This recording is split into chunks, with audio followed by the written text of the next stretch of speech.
Esta semana, en Vaticano, descubrimos la vida y el legado del beato Rosario Livatino, el juez italiano martirizado a causa de su lucha contra la mafia. Analizamos el transhumanismo para ver cómo la Iglesia está respondiendo a este nuevo movimiento científico y cultural que está desafiando la esencia misma de lo que significa ser humano. Y a juzgar por el tumultuoso inicio de este año 2023, parece evidente que nos vendrían bien algunas sugerencias, de manera que visitamos el santuario de Nuestra Señora del Buen Consejo para ver qué asesoramiento puede brindarnos la Santísima Virgen María. Todo esto y mucho más, a continuación, en Vaticano.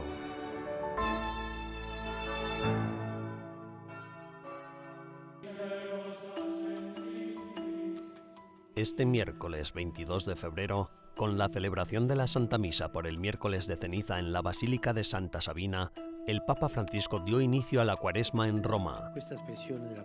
El mensaje del Santo Padre para la Cuaresma fue anunciado en una rueda de prensa el 17 de febrero. En él, el Papa Francisco hizo hincapié no solo en el ascetismo, sino también en los aspectos sinodales del tiempo penitencial pascual.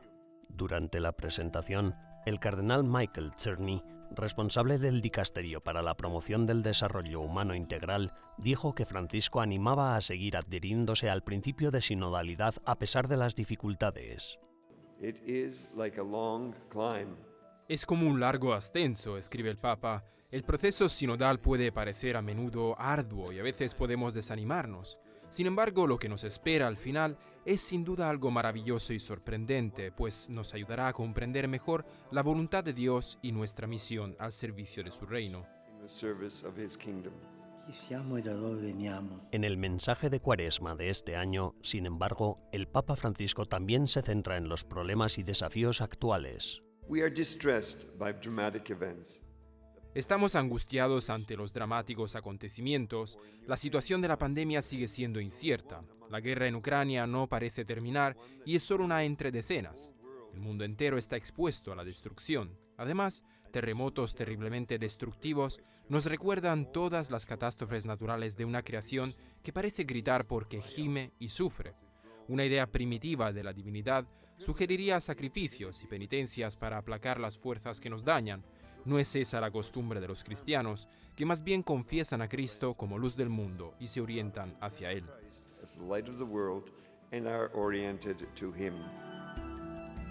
La ascesis cuaresmal, escribe Francisco, es por tanto un esfuerzo, siempre animado por la gracia, para superar la propia falta de fe y la resistencia a seguir a Jesús por el camino de la cruz.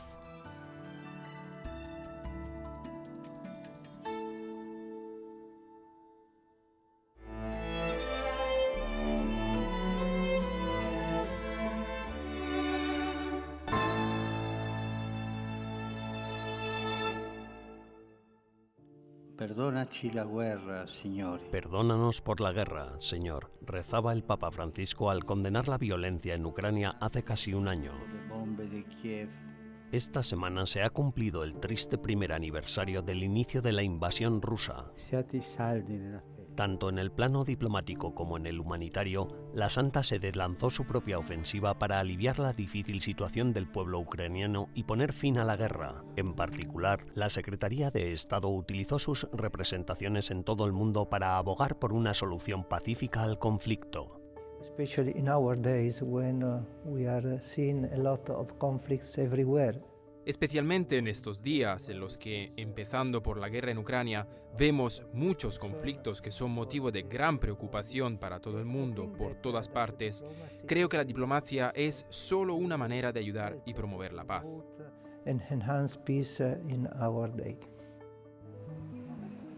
La Iglesia también ha proporcionado ayuda humanitaria. Pero aunque el Papa Francisco haya expresado en repetidas ocasiones su deseo de ir personalmente a Ucrania, siempre ha tenido que enviar en su lugar al limosnero papal, al cardenal Konrad Krajewski. Este ha sido el encargado de entregar la ayuda en nombre del Papa Francisco en las diversas ocasiones que ha viajado a la región devastada por la guerra. Una vez más, esta misma semana, el Papa Francisco ha pedido que se ponga fin a los horrores de la guerra y ha rezado por la paz. Padre, en el Figlio, en el Espíritu Santo.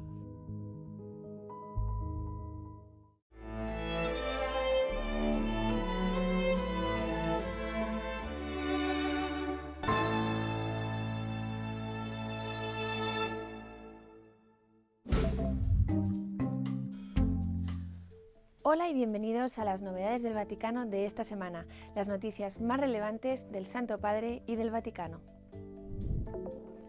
La Iglesia es una casa que sacerdotes y laicos deben cuidar juntos, dijo el Papa Francisco. Es hora de que pastores y laicos caminen juntos en todos los ámbitos de la vida de la Iglesia en todas las partes del mundo, dijo a los participantes de una conferencia en el Vaticano sobre cómo los pastores y los laicos pueden trabajar mejor en equipo para la misión de la Iglesia. El pontífice animó a los laicos a utilizar sus capacidades y habilidades espirituales para ayudar a la Iglesia en la que no son huéspedes, sino que están en casa.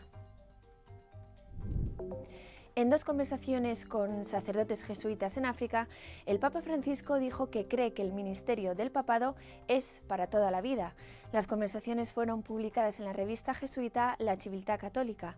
El Santo Padre añadió que la renuncia de los papas no debe convertirse en una moda y dijo textualmente: Benedicto tuvo el coraje de hacerlo porque no tenía ánimos para seguir a causa de su salud. Yo, por el momento, no tengo eso en mi agenda. El Papa Francisco ha creado una nueva comisión de supervisión independiente para la diócesis de Roma. La comisión se reunirá una vez al mes e informará directamente al Papa en una reunión anual. La comisión de supervisión es parte de la reforma del Papa del gobierno de la diócesis de Roma, una reorganización que centraliza más actividades de la diócesis bajo su autoridad. El padre salesiano Mauro Mantovani ha sido nombrado próximo prefecto de la Biblioteca Apostólica Vaticana. El sacerdote italiano de 57 años sucederá en el cargo al padre Cesare Pasini, prefecto desde 2007, que acaba de cumplir 73 años. Como prefecto, Mantovani ayudará a dirigir la Biblioteca Vaticana junto al archivero y bibliotecario, el arzobispo Angelo Vincenzo Zani, que fue nombrado para ese cargo en septiembre de 2022. La Biblioteca Vaticana conserva miles de manuscritos y más de 1 millón de libros impresos, la mayoría de los cuales están a disposición de investigadores y académicos. El Vaticano se une al gobierno italiano y a diferentes ONGs para enviar ayuda a las personas que sufren en Turquía y Siria. Según Vatican News, el Papa Francisco ha proporcionado 10.000 camisetas térmicas para las personas que no tienen un refugio adecuado en Turquía y Siria. El Papa también ha enviado ayuda económica a Siria a través de la Nunciatura Apostólica del país. Según el director de Cáritas Siria, el terremoto afectó especialmente el noroeste de Siria, donde 4 millones de personas ya necesitaban ayuda humanitaria tras más de una década de guerra civil. Gracias por acompañarnos durante las novedades del Vaticano de esta semana. Les ha informado Almudena Martínez Bordiú para EWTN Vaticano.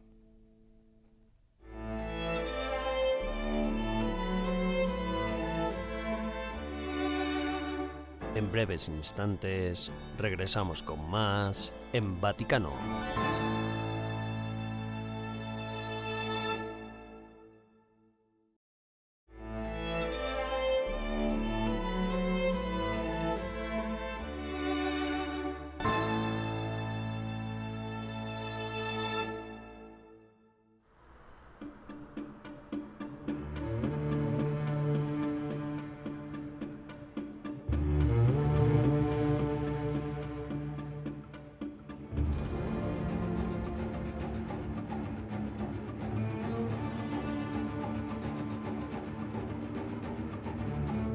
Lo dico ai responsabili, convertitevi, una volta verrà il giudizio di Dio.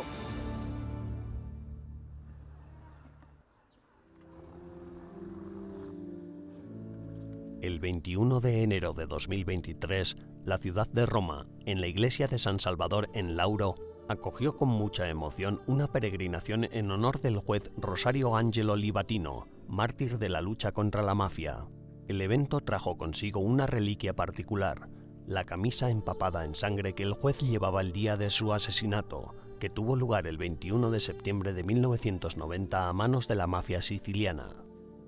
Livatino nasce nella Sicilia più profonda. Livatino nació en el centro de Sicilia, en la provincia de Agrigento, en Canicattì. Esta referencia geográfica no es baladí, ya que es preciso comprender cuándo y cómo trabajó Livatino. Su entorno estaba estrechamente ligado al código de silencio de la mafia, omertà, en el que los que trabajaban contra la mafia en aquella época no tenían la posibilidad de utilizar las herramientas que solo más tarde se introdujeron. Además, vivía en un edificio en cuyo piso superior residía un jefe de la mafia local. Capo mafia locale. Beatificado el 9 de mayo de 2021, Rosario Livatino es el primer juez en la historia de la Iglesia Católica en ser elevado al honor de los altares, tal y como a veces se denomina este reconocimiento. Importante perché in questo campo Es importante porque es el primer beato de la Iglesia Católica en este ámbito de la justicia, el primero del contexto siendo laico. Por lo tanto, él cumple exactamente lo que dijo el Concilio Vaticano II. También los laicos deben entender con toda su profesión, con toda su realidad, el compromiso temporal hacia la santidad. Livatino es todo un ejemplo, el más claro posible, en un campo como el de la magistratura, que de suyo ya es realmente delicado, sobre todo en Sicilia, donde la mafia, los bajos fondos, las organizaciones criminales son muy fuertes. sono molto forti. Livatino dedicó toda su vida a la búsqueda de la verdad. Fue un hombre inflexible e incorruptible, gracias también a una fe sólida que nunca abandonó. Livatino sceglie sin dagli anni dell'università di... Livatino eligió desde su época en la universidad etiquetar sus escritos con la fórmula STD, es decir, sub tutela Dei, bajo la protección de Dios, precisamente porque confiaba su obra y su misión a la protección divina. Y por supuesto que esto luego tuvo consecuencias en cuanto a cómo vivió su papel, por ejemplo, a la hora de elegir vivir sin escolta. Sabía muy bien los riesgos a los que se enfrentaba, pero decidió no poner en riesgo su vida como padre de familia y por ello rechazó los guardaespaldas. Y bueno, ya todos sabemos que fue asesinado de una forma brutal. in maniera barbara ucciso. La estatura moral, profesional, humana y cristiana del juez livatino emergió especialmente tras su muerte. Con su testimonio, descubrimos en su sacrificio el heroísmo de un joven funcionario que vivió toda su vida a la luz del Evangelio. È un magistrato che ha veramente Se trata de un juez que realmente dio testimonio de su fe expresándolo de forma honesta en su vida profesional. Era un hombre que no temía las amenazas, que no pactaba con el mal. Era un hombre que daba testimonio del amor de Dios en la sencillez de su conducta ordinaria, cumpliendo bien con su cometido rutinario. Era una persona comprometida con su deber hasta dar su propia vida, porque lo veneramos como beato, como mártir, es decir, como testigo por haber derramado su sangre. Es un gran ejemplo. e questo è un grande esempio.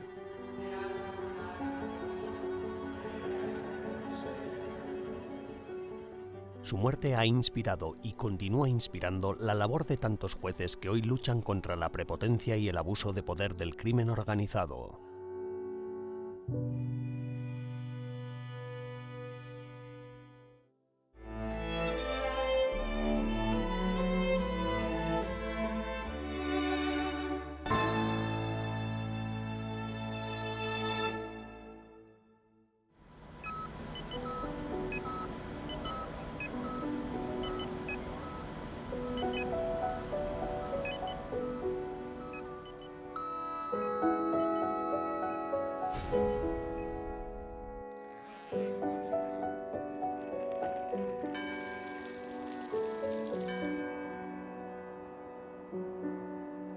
Si pudieran vivir eternamente, ¿lo harían? Si pudieran descargar en su cerebro todos los conocimientos acumulados por los seres humanos, ¿lo harían?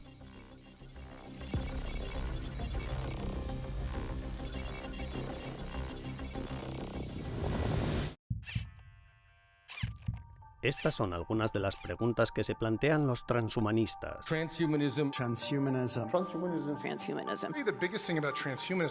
El transhumanismo es un movimiento filosófico y científico que aboga por el uso de tecnologías actuales y emergentes como la ingeniería genética, la inteligencia artificial o la nanotecnología para aumentar las capacidades humanas y mejorar su condición.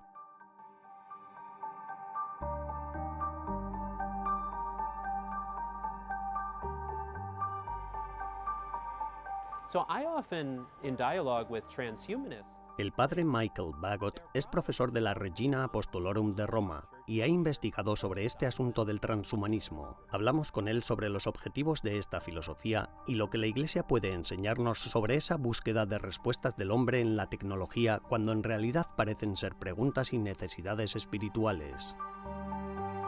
Padre Michael Bagot, muchas gracias por estar con nosotros hoy. Es un placer, Ben. ¿Qué es el transhumanismo y por qué la Iglesia debería interesarse por este nuevo movimiento científico? Muy buena pregunta. Me gusta remontarme a Nick Bostrom, profesor de la Universidad de Oxford. Hace años, junto a otros pensadores transhumanistas, escribió un documento de preguntas y respuestas frecuentes sobre el asunto. En él expone muy claramente que el transhumanismo es fundamentalmente un movimiento intelectual y cultural que se centra en mejorar radicalmente las capacidades humanas, especialmente nuestras habilidades cognitivas, nuestros atributos físicos, nuestro estado de ánimo, nuestra vida emocional y, de ser posible, nuestra vida moral. Y también en mejorar nuestra esperanza de vida, tal vez incluso alcanzar la inmortalidad, una inmortalidad digital. Pero esta mejora radical es en sí misma una transición que nos dirige hacia un eventual estado posthumano, en el que nos encontraremos con una especie superior, una especie completamente separada de este trozo de carne que también somos. Padre, todo eso suena casi a ciencia ficción. ¿Qué enseña la Iglesia Católica sobre este deseo de progresar, cambiar o transformarnos hasta el punto de volvernos irreconocibles? Sí, la Iglesia acaba de empezar a reflexionar sobre esta cuestión. Yo diría que tenemos un gran patrimonio de pensamiento que debemos aplicar de forma creativa a esta cuestión tan novedosa. En primer lugar, la Iglesia puede ayudarnos a recordar a todas las personas su llamada a la inmortalidad, recordando que no debemos conformarnos solo con esta vida, como tampoco debemos conformarnos con un mundo de enfermedad, sufrimiento, envejecimiento y muerte. Debemos buscar algo más, algo mejor. Pero estamos convencidos de que Jesucristo ha proporcionado un camino no solo a una extensión cuantitativa a más de esta vida, sino que en realidad es una elevación cualitativa, un estado sobrenatural que alcanzamos a través de la vida de gracia. Por eso, a menudo, en el diálogo con los transhumanistas, les digo que su problema no es que quieran demasiado y la Iglesia esté aquí para detenerles o impedirles sus ambiciones, sino que en realidad aspiran a demasiado poco. Se conforman con poco. Como le decía, la Iglesia nos da muchas herramientas para pensar de forma crítica sobre la biotecnología, a la vez que mantiene la mirada fija en la llamada trascendente y sobrenatural.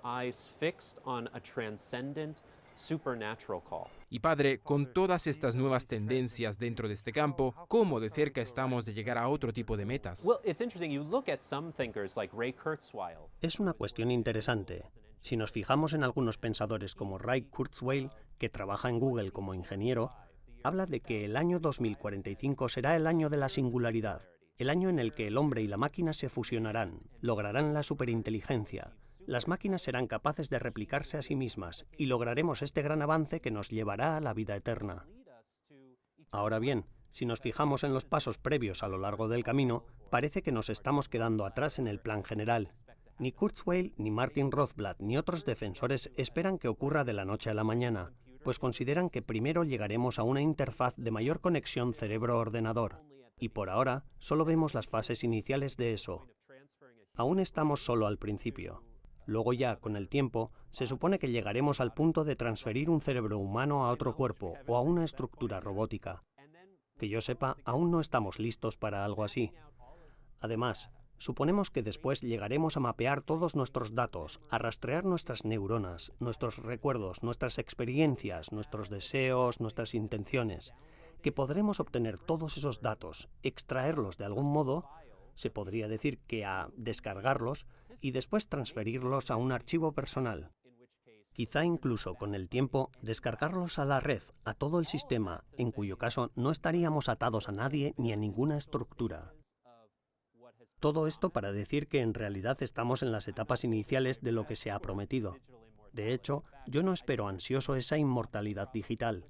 Creo que hay problemas filosóficos muy serios involucrados en algo así, porque nuestra experiencia vivida es como una criatura corporal. Las sensaciones que tenemos dan forma a lo que somos, lo que pensamos. Cuando alcanzamos el nivel superior del pensamiento conceptual, ese nivel siempre está informado por sensaciones muy particulares. No soy capaz de pensar en un perro abstracto hasta que he visto y olido e interactuado con algún Golden Retriever en la vida real. Creo que precisamente porque tenemos estas experiencias sensoriales concretas que forman y dan forma a nuestros pensamientos de nivel superior, cualquier proyecto que intente salvar a la humanidad eliminando un aspecto esencial de la misma, a saber, nuestra corporalidad, está condenado al fracaso.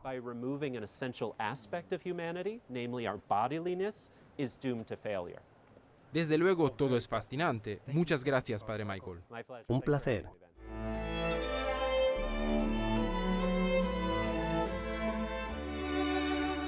Tras una breve pausa, regresamos con más en Vaticano.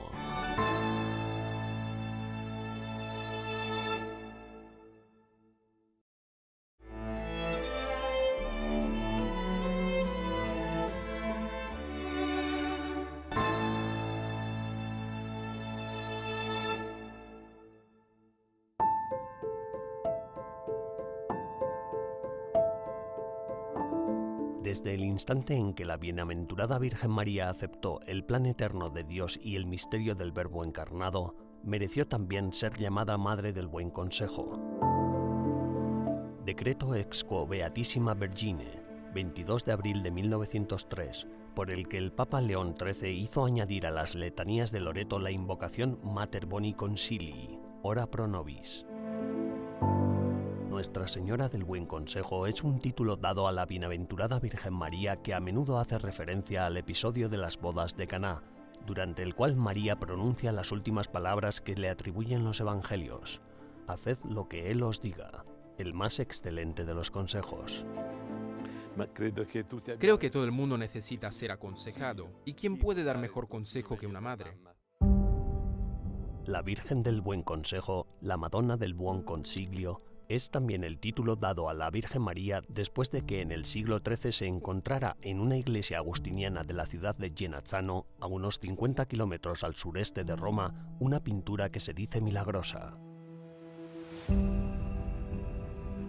Este icono único ha sido objeto de devoción de innumerables papas y santos a lo largo de los siglos, entre ellos San Juan XXIII, San Juan Pablo II y Santa Teresa de Calcuta. El difunto Papa Benedicto XVI incluso hizo colocar una imagen del icono en los jardines vaticanos en 2009. Pero, ¿qué hace que este icono sea único? ¿Y por qué ha suscitado tal devoción internacional? Siamo nella Santuario Madre del Buon Consiglio de Genazzano. Estamos en el santuario de Nuestra Señora del Buen Consejo en Genazzano. Quería explicar cómo surgió el santuario. Empecemos con este cuadro. Ecco, cominciamo da questo quadro. En el lugar donde hoy se levanta la Basílica de Nuestra Señora del Buen Consejo, ya existía una antigua iglesia construida en el siglo XI llamada Santa María del Buen Consejo. En el siglo XV, una piadosa viuda llamada Petruccia puso todos sus bienes a su disposición para reconstruir la iglesia. Sus fondos eran insuficientes y sus conciudadanos empezaron a burlarse de ella, pero la piadosa mujer les respondió: «Hijos míos, no os preocupéis, porque antes de que yo muera, la Santísima Virgen María y San Agustín terminarán esta iglesia». Según la tradición, no mucho después de la predicción de Petruccia, el 25 de abril de 1467, fiesta de San Marcos, a la hora de vísperas, apareció milagrosamente una imagen de la Santísima Virgen María. La gente del pueblo oyó de repente las campanas de la iglesia y una nube misteriosa descendió sobre el muro inacabado de la iglesia. Delante de la gente, la nube se disipó y apareció un hermoso fresco de la Virgen María y el Niño Jesús, de no más de 116 centímetros cuadrados. Se creía que había sido transportado milagrosamente desde una iglesia de Albania justo antes de que los otomanos la invadieran. Questo quadro, vedete? En este cuadro se ve a dos peregrinos albaneses que salen de Shkodra y vienen aquí a Genazzano, siguen a la Virgen. Todavía hoy esta tradición sigue viva, tanto en Genazzano, que celebra la venida de la Santa Imagen el 25 de abril de cada año, como entre los albaneses católicos que invocan a la Madre del Buen Consejo bajo el título de Nuestra Señora de Albania.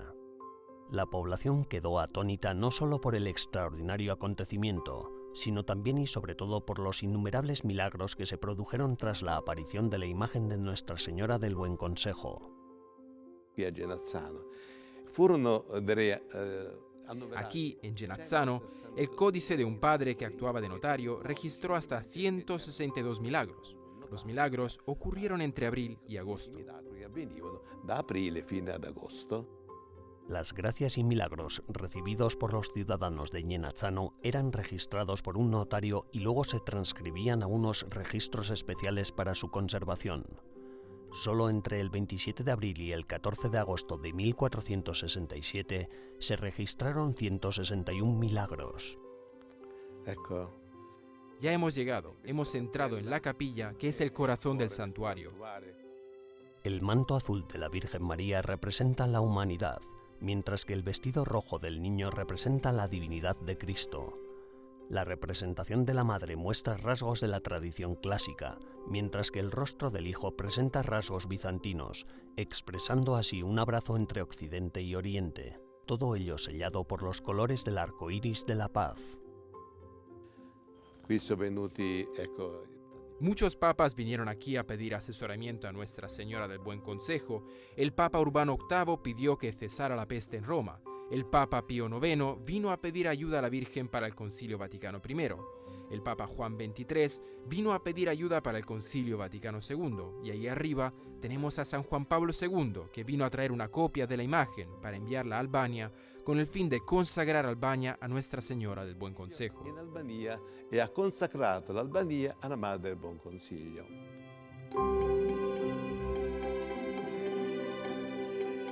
Abbiamo terminato il nostro viaggio. Hemos terminado nuestra visita a la Basílica. Invitamos a todos a venir aquí a rezar a la Virgen porque es la Madre del Buen Consejo.